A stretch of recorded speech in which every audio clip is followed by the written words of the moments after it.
Des fouilles en Mauritanie. En 1927, un lieutenant en reconnaissance dans le désert signalait l'existence de ruines à Tête Gaoust, au nord de Nouakchott. Les chercheurs pensaient alors que ces ruines pouvaient être celles de l'ancienne cité médiévale d'Aodagost. Une cité qui eut ses années de gloire entre le 9e et le 11e siècle, en servant de lien entre le Maghreb et l'Empire du Ghana. Mais ce n'est qu'en 1961 que les premières recherches étaient entreprises par l'équipe du professeur De Vis. Tous les ans, en hiver, pendant quelques semaines, nous procédons à une campagne qui est extrêmement importante et qui mobilise une main-d'œuvre importante, des étudiants de l'Université de Dakar, des étudiants venus de France et un certain nombre de spécialistes que nous faisons venir à cette occasion de France aussi. Le site principal est celui qui se voit ici en bas de cette photo et qui est l'objet de fouilles. Vous voyez ici des excavations. Ce site lui-même a 11 hectares. Fouillé sur 3 hectares et sur 7 à 8 mètres de profondeur, le site a été complètement bouleversé. Au fur et à mesure des déblaiements, des rues, des maisons sont apparues. Découverte intéressante, les chercheurs ont mis à jour différentes couches historiques, dont les plus importantes se situent entre le 9e et le 12e siècle.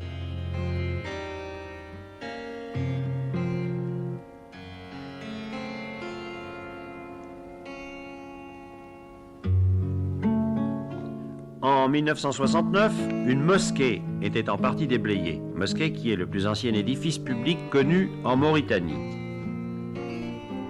Pour tout ce travail qui nécessite beaucoup de minutie, les archéologues disposent d'une excellente main-d'œuvre mauritanienne.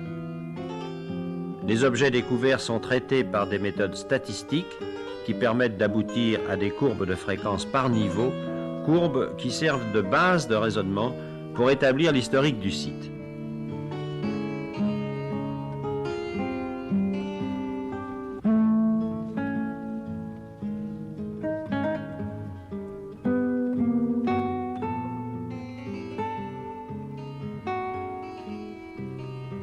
Ces objets découverts sont très nombreux et de différentes matières. Verre, bois, eau de toutes origines, mais les poteries sont de très loin les plus importantes. 5 tonnes de poteries locales sont en effet mises à jour chaque année. Des poteries de toutes époques qui sont des repères très commodes pour la compréhension historique des lieux. Mais aussi des céramiques importées du Maghreb ou d'Espagne qui ont le gros avantage de permettre, par comparaison, une datation plus serrée que les poteries locales. Cette année encore, plusieurs tonnes d'objets ont été entreposés à l'Université de Dakar avant d'être partagés selon une convention signée entre la Mauritanie et la France. Nos objectifs principaux sont d'abord de poursuivre le dégagement de ce tel principal qui comporte 3 grands chantiers. Ensuite, de poursuivre l'exploitation d'un tel qui est situé sur le côté, que vous ne voyez pas, qui est situé sur le côté, et qui est un tel industriel, dans lequel nous avons trouvé des fours intéressants. Ensuite, de continuer les travaux de consolidation de la mosquée, car sous la plus récente des mosquées, il semble y en avoir de plus anciennes. Et enfin, d'ouvrir vraisemblablement de nouveaux chantiers sur des tels, c'est-à-dire des collines archéologiques, qui jusqu'à présent n'ont pas été exploitées.